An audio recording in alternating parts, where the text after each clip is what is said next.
కృష్ణాయ వాసుదేవాయ హరయే పరమాత్మనే ప్రణతః క్లేశనాశాయ గోవిందాయ నమో నమః.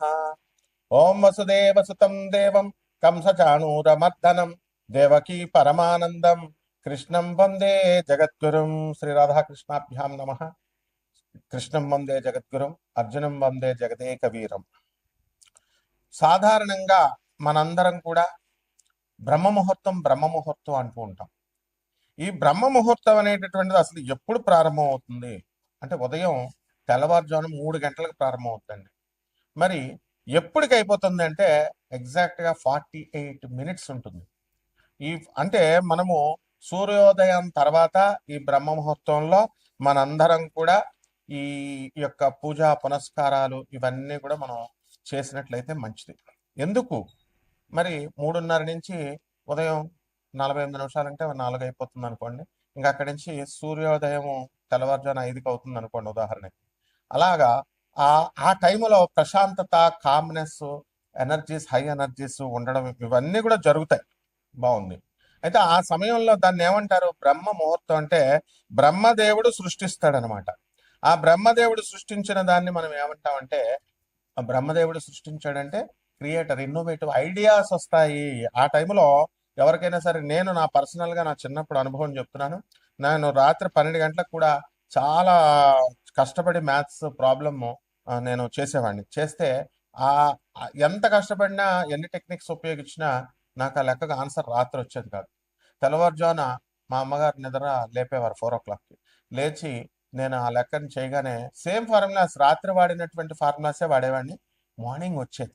అది డిఫరెన్స్ ఏంటి అనేది అర్థమయ్యేది కాదు. అంటే కొత్త ఇన్నోవేటివ్, బ్రహ్మదేవుడు అంటే సృష్టికర్త. కొత్త ఐడియాస్ సృష్టించబడతాయి, కొత్త ఇన్నోవేటివ్ ఐడియాస్ వస్తాయి మనకి. కాబట్టి ఎవరైనా సరే ఏ పనైనా సరే, ఇప్పుడు సీతామహాలక్ష్మి మరి పగ తీర్చుకోవాలనుకుందనుకోండి, యక్షిని అనుకోండి, అప్పుడు ఆ మార్నింగ్ లేస్తే ఆ యక్షిని ప్రసన్నం అవుతుంది.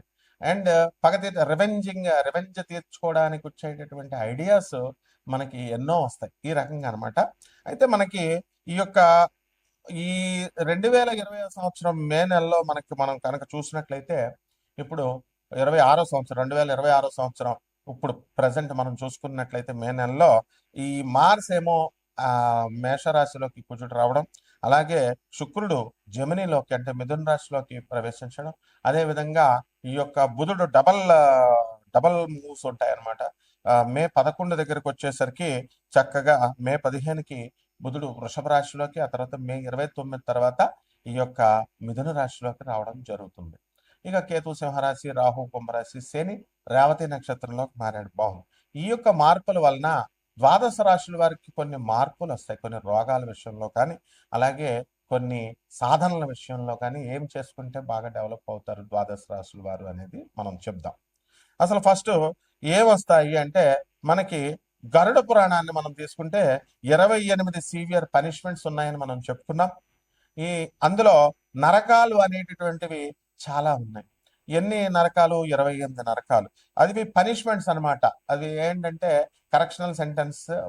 వ్యక్తి చేసినటువంటి తప్పుల్ని, సిన్స్ని ఇక్కడ ఎలాగైతే బాలల జైలు కరెక్షనల్ సెంటెన్స్ అంటాం, అలాగే పెద్దవాళ్ళ జైలును కూడా ఏదో శిక్షలు వేయాలని కాదు, కరెక్షన్ చేసి మళ్ళీ మిమ్మల్ని మంచి పౌరులుగా, క్రిమినల్ మెంటాలిటీ కానీ క్రిమినల్ ఐడియాస్ రాకుండా సమాజంలో మంచిగా బతుకు అని చెప్పడానికి. ఇలాంటి లక్షణాలని యక్షిని నచ్చుతుందనమాట. అంటే యక్షిని అమ్మవారికి కావాల్సినటువంటి ఇదేంటంటే ప్యూర్ మెంటాలిటీ కావాలి. అయితే చాలా మంది ఏం చేస్తారండి, ఏమన్నా నేను యక్షిని సాధన చేస్తానండి, నేను యక్షిని సాధన చేస్తానండి అని అంటారు. ఆశ ఉండడం మంచిది, అండ్ సిద్ధి కలగాలని కోరుకోవడం కూడా చాలా మంచిది. కానీ ఆ యక్షినికి కావాల్సినటువంటి ప్యూరిటీ అంటే ప్యూరిఫైడ్ థాట్స్ ఉండాలి. ఎక్కడున్నాయి ఇప్పుడు ప్యూరిఫైడ్ థాట్స్ చెప్పండి? నేను యక్షిని సాధన చేసేసాను అంటాడు ఒకడు, నాకు సిద్ధి అయిపోయింది అంటాడు ఒకడు, నేను అసలు సాధనే చేయలేదు అనేసి. అయినా ఒక్క 15 నిమిషాల్లో, ఒక జస్ట్ 15 మినిట్స్లో మీరు కనుక ఈ మంత్రాన్ని జపం చేస్తే మీకు మీరు తాకట్టు పెట్టుకున్న బంగారం విడుదలైపోద్ది 15 రోజుల్లో అని పెడతా ఉంటారు టైటిల్స్. అలాగే కోటాను కోట్ల రూపాయలు వచ్చేస్తాయి. ఇలాంటి పొల్యూటెడ్ టైటిల్స్ వల్ల, పొల్యూటెడ్ కంటెంట్ చెప్పడం వల్ల ఆ పరమ పవిత్రమైనటువంటి యక్షిణీ మాత సాధన గురించి అపోహలు ఉండిపోయినాయి. చాలా మంది యూట్యూబ్లో చెప్పేటటువంటి వాళ్ళంతా కూడా కేవలం యూట్యూబర్స్, దే ఆర్ నాట్ సాధకాస్.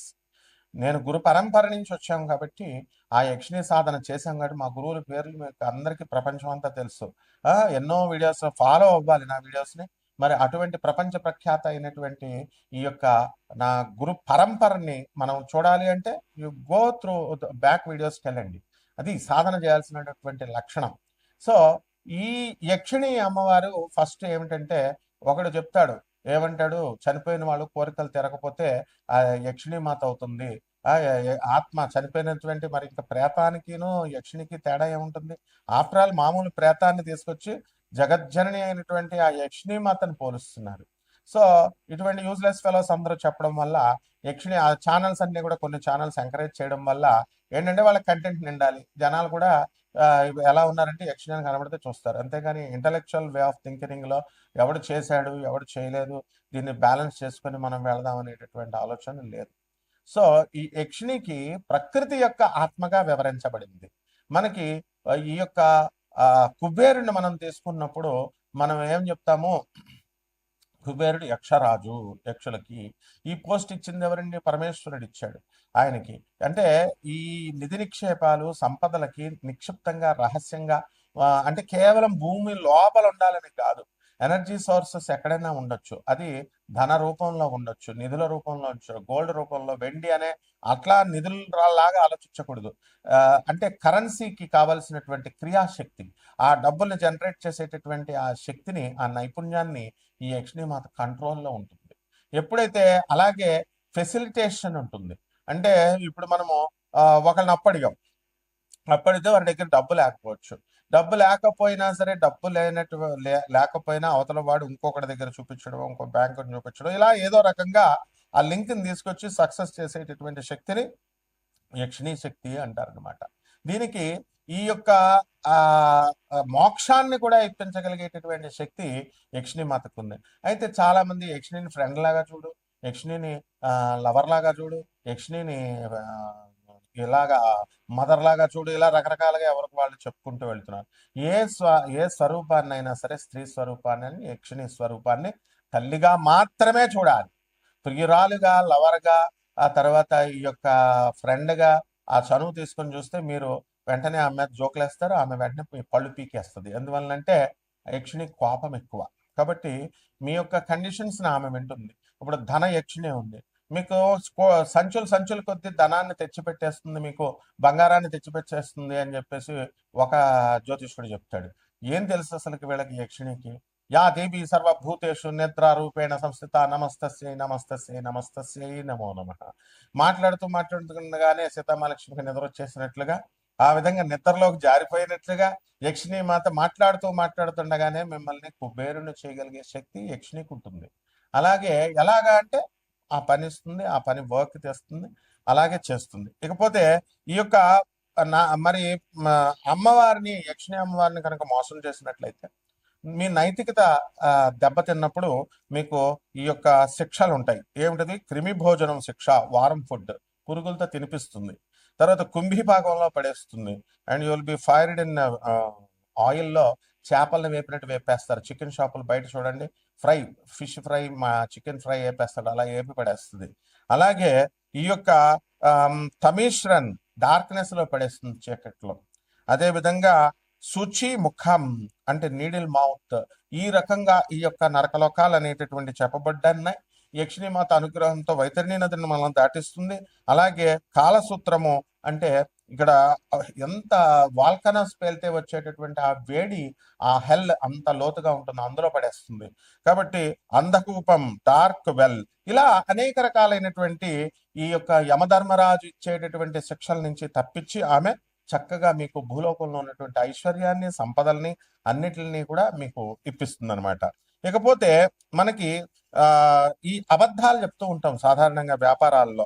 ఇటువంటి వాళ్ళంతా కూడా ప్రవచనకారులు అవనివ్వండి, జ్యోతిష్కులు అవనివ్వండి, స్వామీజీలు అవనివ్వండి, వీళ్ళంతా అబద్ధాలు చెప్పుకుంటూ వెళ్ళిపోతున్నారు. ఇలా చెప్పడం వల్ల సారమేయ పాకంలో పడేస్తుంది. కాబట్టి ఇవేం చేస్తాయంటే వైల్డ్ యానిమల్స్, డాగ్స్ ఇవన్నీ కూడా తిని పడేస్తాయి. అదే విధంగా ఆయపానం, బ్రోకెన్ ఓట్స్, ఒకళ్ళకి ఇచ్చినటువంటి పవిత్రమైనటువంటి సాక్రెడ్ ఓట్స్ ఎవరైతే తప్పుతారో అటువంటి వాళ్ళని ఆయపానంలో పడేస్తుంది. అలాగే బెట్రేయల్ అండ్ చీటింగ్, తమీశ్రన్ అంటాం. ఎవరినైతే అబద్ధాలు చెప్పి మోసాలు చేసి చీటింగ్లు చేస్తామో అప్పుడు తమీశ్రం అనేటటువంటి దాంట్లో పడేస్తుంది. ముఖ్యంగా యక్షిణీమాత పరమ పవిత్రమైనటువంటి యక్షిణీ గ్రంథాలని, తంత్ర శాస్త్రాల్ని, ఫాల్స్ స్క్రిప్చర్, ఉదంబర ఉదంబర అనేటటువంటి నరకంలో పడి తోలు తీసేస్తుంది యక్షిణీమాత గురించి చెప్పేటటువంటి వాళ్ళందరినీ కూడా ఆ సాధన తప్పుగా. ఏంట్రా మలమూత్రాలు తింటారా? ఎక్కడైనా మలమూత్రాలు తినాలా యక్షిణీ సాధన చేయడానికి? నువ్వు అసలు చేసావా ఫస్ట్? సో ఇక్కడ చెప్తుంది, misrepresenting sacred text or teaching false doctrines results in being crushed under heavy iron clubs. అది ఈ యొక్క చెప్పేటటువంటి సాధకులకు కానీ, ఎవరైతే మేము యక్షిణి కోసం ఏదో వ్యూస్ వస్తాయని తప్పుగా చెప్పకూడదు. యక్షిణీ మాతని మలమూత్రాలు తినాలి, సాధన చేయాలి, ఇలాంటి నాన్ సెన్స్ అంతా కూడా బోధించకూడదు. సో ఈ విధంగా ఈ యక్షిణీ తల్లి అనుగ్రహం వల్ల మీకు 12 రాశుల వారు కూడా మీ మీ కష్టాల నుంచి బయటపడిపోగలుగుతారు. ఈ 12 రాశుల వారి మీద కూడా ఈ బ్రహ్మ ముహూర్తంలో చేసేటటువంటి సాధన, అప్పుడు రాత్రి అంటే ఏదో సినిమాలు అనుకుంటున్నారా? యక్షిణీ దేవత బ్లడ్ పోతుంది, ఏదో వెలుతురు పడితే బ్లడ్ పోతుంది, లోక అనే సినిమాలో చూపిస్తున్నాడు. ముమ్ముట్టి వేసిన బ్రహ్మయుగం సినిమాలో యక్షిణి కూరలో చూడడం, వండేసుకోవడం, తినేసేయడం ఇవన్నీ కాదు ఆయన యక్షిణి చేసేది. పరమ పవిత్రమైనటువంటి పార్వతీమాత హయ్యర్ ఎనర్జీ లెవెల్లో ఉంటే అదే తల్లి లోయర్ ఎనర్జీకి వచ్చి మనకి ఈ యొక్క తొందరగా ప్రసన్నమయ్యేటటువంటి దేవభటులు. యక్ష స్వరూపాయ జటాధరాయ అన్నాం. శివుణ్ణి యక్ష రూపంలో మనం పోలుస్తాం. అలాగే కుబేరుణ్ణి వెంకటేశ్వర స్వామి వారికి అప్పిచ్చాడు, ట్రెజరర్ అయ్యుండి. అట్లాంటి ఈ యొక్క యక్షిణీలు మనకి హెల్ప్ చేయడానికి ఉన్నాయి. కాబట్టి ఒక్కొక్క రాశి వారికి ఏ విధంగా మనం సాధన చేసినట్లయితే ఉంటుందో మనం ఈ వీడియోలో తెలుసుకుందాం. కర్కాటక రాశి. ఈ కర్కాటక రాశి వారికి అందరికీ కూడా అష్టమంలో ఉన్నటువంటి రాహుగ్రహ ప్రభావం వలన ఒక మానసికమైనటువంటి ఆందోళన అనేటటువంటిది తొలిచివేస్తూ ఉంటుంది. అది భర్త గురించా, పిల్లల గురించా అనేటటువంటిది తర్వాత విషయం. అయితే ఈ కర్కాటక రాశి వారికి మనకి భార్యాభర్తల మధ్య కొట్లాటలు అనేటటువంటివి చాలా దారుణంగా జరుగుతున్నాయి చాలా సంవత్సరాల నుంచి. కోర్టుల్లో కూడా వేసుకున్నటువంటి వాళ్ళు ఉన్నారు. అయితే ఇంకా బెంచ్ మీదకి రాలేదు హైకోర్ట్స్లో అని చెప్పేసి, లోయర్ కోర్ట్స్లో అని చెప్పేసి వెయిట్ చేస్తూ ఉన్నారు. అయితే ఈ కర్కాటక రాశి వారికి అందరికీ కూడా లాభంలో ఉన్నటువంటి రవి బుధ గ్రహాలు మనకి మే 11, 2026 సంవత్సరం తర్వాత మరి అద్భుతమైనటువంటి రాజయోగాన్ని ఇస్తాయి, బుధాదిత్య యోగాన్ని ఇస్తాయి. ఆ తర్వాత మనకి ఈ కర్కాటక రాశి వారికి వ్యయ స్థితిగతుడు అవుతున్నాడు మనకి ఈ యొక్క శుక్రుడు, బుధుడు మార్చి 29వ తేదీ దాటిన తర్వాత. ఆల్రెడీ గురుడు మరి మిథున రాశిలో ఉన్న కారణంగా మీరు షూరిటీలు, సెక్యూరిటీలు కనుక సంతకాలు పెట్టినట్లయితే తప్పకుండా మీరందరికీ కూడా మరి వాళ్ళు డబ్బులు కట్టకపోతే మీరు పెనాల్టీలు కట్టుకోవాల్సినటువంటి అవసరం ఉంటుంది. మీరు ఆ అప్పులు తీర్చాల్సినటువంటి అవసరం ఖచ్చితంగా ఏర్పడుతుంది. కాబట్టి కర్కాటక రాశి వాళ్ళందరూ కూడా ఇంచుమించుగా అందరూ పోలీస్ స్టేషన్లో, కోర్టులో ఎక్కాల్సినటువంటి పరిస్థితి ఈ వ్యయ గురుడు కల్పిస్తాడు. అదేవిధంగా విపరీతమైనటువంటి ఖర్చుని మీరు చేస్తారు. ఆదాయం కూడా బ్రహ్మాండంగా పెరుగుతుంది. ఒబెసిటీగా ఉన్నటువంటి వాళ్ళందరూ కూడా బాడీని కంట్రోల్ చేయడం కోసం మరి లాంగ్ టర్మ్ ప్లానింగ్తో ఎక్సర్సైజెస్, డైటింగ్ ఇట్లాంటివన్నీ కూడా, యోగా, మెడిటేషన్ ఇలాంటివన్నిటితో కంట్రోల్ చేయడం అనేటటువంటిది జరుగుతుంది. ఇక మహిళలకి ఈ ఈ పీసీఓఎస్ ప్రాబ్లము, పీసీఓడి ప్రాబ్లంలు, ఇలాంటి ప్రాబ్లమ్స్ రావడానికి అవకాశాలు ఉంటాయి. అవన్నీ కూడా ఒక ఎక్సర్సైజెస్ తర్వాత మెడికేషన్ చేయడం ద్వారా బ్రహ్మాండంగా అవన్నీ కూడా కంట్రోల్లోకి తెచ్చుకోవచ్చు. లేకపోతే కర్కాటక రాశి వారికి భాగ్యంలో ఉన్నటువంటి ఈ యొక్క శని గ్రహ ప్రభావం వలన అదృష్టాన్ని పుంఖాలుగా మీకు రావడానికి అవకాశం ఉంటుంది. ఈ కర్కాటక రాశి వారికి అందరికీ కూడా కొత్త వ్యాపారాలు చేయాలి అనేటటువంటి ఆలోచనలు వస్తాయి. కానీ ఏ పని చేసినప్పటికీ కూడా 1కి 2 సార్లు చేయాల్సిన పరిస్థితి ఉంటుంది. కాబట్టి జాగ్రత్తగా ఆలోచించి ఇవన్నీ కూడా చేయాలి. ధనస్థానంలో ఉన్నటువంటి కేతుగ్రహ ప్రభావం వలన మనకి slow and steady wins the race అన్నట్టు స్లోగా మీరు ధన సంపాదన అనేటటువంటిది చేయడం జరుగుతుంది. కాబట్టి ఈ రకంగా ఈ రాశి వారికి అందరికీ కూడా మనకి కొన్ని యక్షిణి సాధన ద్వారా మీ యొక్క మిగిలిపోయినటువంటి కోరికలను మీరు తీర్చుకోవచ్చు. ఎందువల్లంటే అక్కడ చాలా యక్షిణి అంటేనే భయం అసలు ఫస్ట్ అందరికి కూడా. ఆ సాధన, ఆ భయాలు బయటకు పోగొట్టుకోండి. సాక్షాత్తు జగన్మాత అయినటువంటి ఆ యక్షిణి మాత యొక్క సాధన మీ యొక్క భౌతికపరమైనటువంటి కోరికలన్నీ కూడా నిమిషాల్లో తీర్చేటటువంటి శక్తి వాళ్ళకుంది. అయితే ప్యూర్ సోల్ని ఎంచుకుంటుంది. యక్షిణి ఎప్పుడు కూడా ఎవరి కంట్రోల్లోకి వస్తుందంటే ప్యూర్ సోల్ ఉండాలి, ప్యూరిటీ ఆఫ్ థాట్స్ ఉండాలి.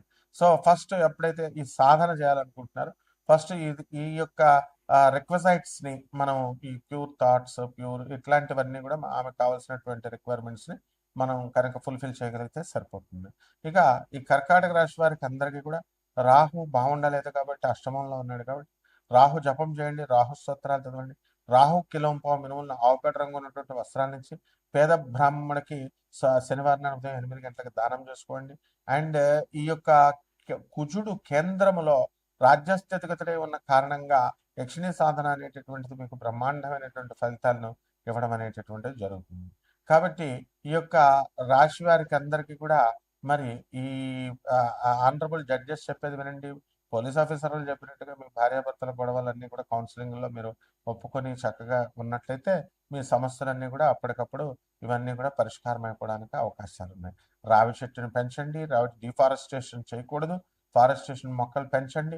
బుద్ధి లేనటువంటి జ్యోతిష్కులు, బుద్ధి లేనటువంటి పండితులు ఎక్కువైపోయి పాలు కారేటటువంటి చెట్లు ఉండకూడదు అని చెప్పి బాదం చెట్టు కొట్టిచ్చేస్తారు, నిమ్మ చెట్టు కొట్టిచ్చేస్తారు, కుంకుడు చెట్టు కొట్టిచ్చేస్తారు. ఈ ఇడియట్స్ చెప్తున్నారని చెప్పి చదువుకున్నటువంటి ఇడియట్స్ కూడా విని డిఫారెస్టేషన్ చేయొచ్చా అసలు?